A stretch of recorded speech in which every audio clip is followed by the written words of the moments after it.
All right, now listen. We have seen not just the court system being used to attack our Second Amendment rights, but also the financial system. Recently, I mean, going back a couple of years to Operation Choke Point, we saw the Obama administration try to use the FDIC to go after legitimate, lawful businesses within the firearms industry. Since then, we've seen people like Alexandria Ocasio-Cortez go after bank CEOs, wondering why it is that they are not endorsing and, in fact, requiring companies who are within the firearms industry to adopt all sorts of gun control measures in order to continue doing business with banks.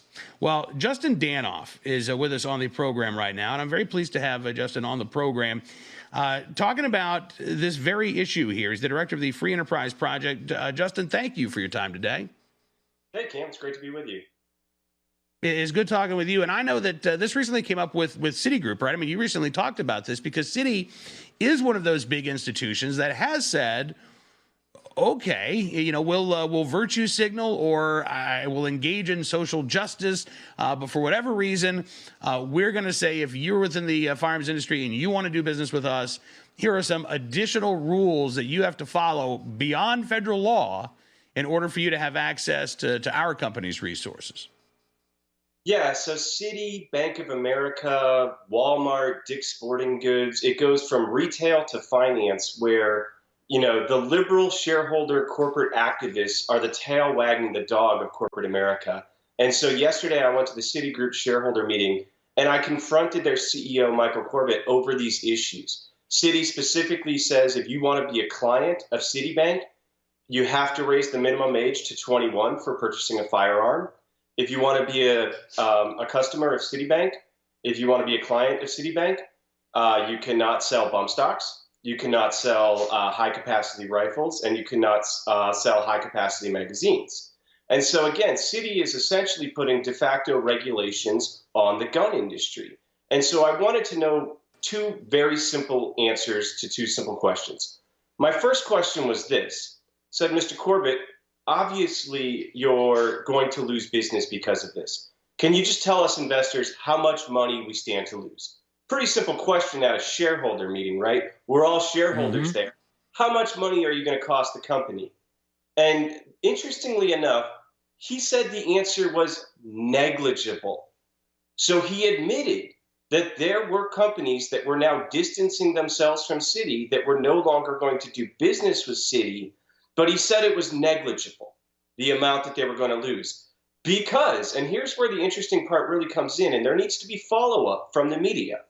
He said companies came to them and said, we now want to be Citi clients because of your anti-Second Amendment policies.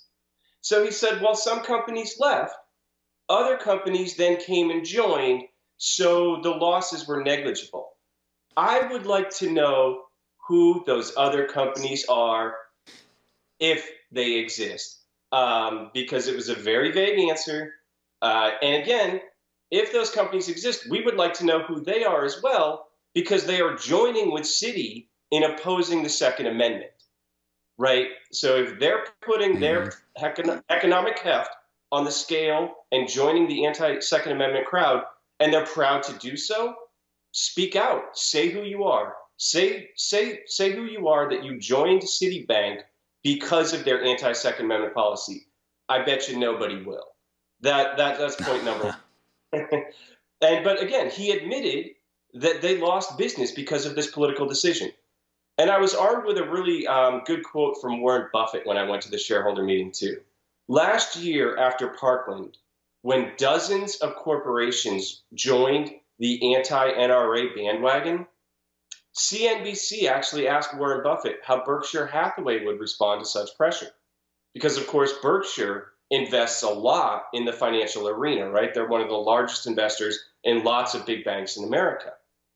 And Warren Buffett responded that he wouldn't make a political decision on behalf of all of his shareholders, all of his employees, that doing politics like that in business, in his words, are quote unquote ridiculous. So I asked Michael Corbett a second question, CEO of Citigroup. I said, who has it right when it comes to running a sound business? You or Warren Buffett? And he defended his company's position, his anti-Second Amendment stance, his liberal virtue signaling stance in the face of my question.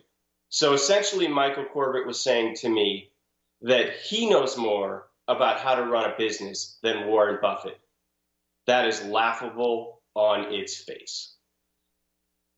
But at the same time, it's not surprising because we have seen this concerted effort. You now have gun control groups that are issuing these quote unquote report cards about financial institutions and their ties to the gun industry, right? I mean, this is clearly an area where gun control groups feel like this is a pressure point, right? And that they've seen success with big banks like Bank of America, like Citi.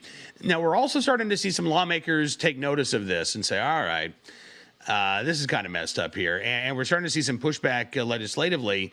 But what I find so interesting about what you're doing, Justin, is that you're applying that free market pressure, right? Again, you're showing up at the shareholder meetings, as we've seen gun control activists do as well. Gun control activists have shown up at board meetings of gun companies, right? And said, we want you to do these reports on your best practices and your security and why you don't support more gun control. You're suggesting that gun owners, well, we can do the same when it comes to these anti-Second Amendment banks or at least financial institutions that are succumbing to pressure from gun control groups. We, as perhaps stockholders, can leverage our position as well. Yeah, that's right. The left doesn't have to be the only squeaky wheel.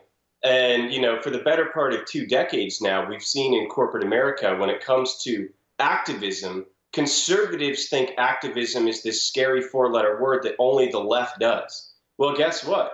If only the left is doing it, only the left is going to get results with corporate America. We need to be activists. Those on the right, wake up. Activism is for us as well. And so basically what we did at the Free Enterprise Project is we took the left's model. They built it for us. We just did a complete 180 on it. Said if they can be a voice in corporate America to try and virtue signal and drag companies to the left, we can do the complete opposite. And so, yes, and my second message is this.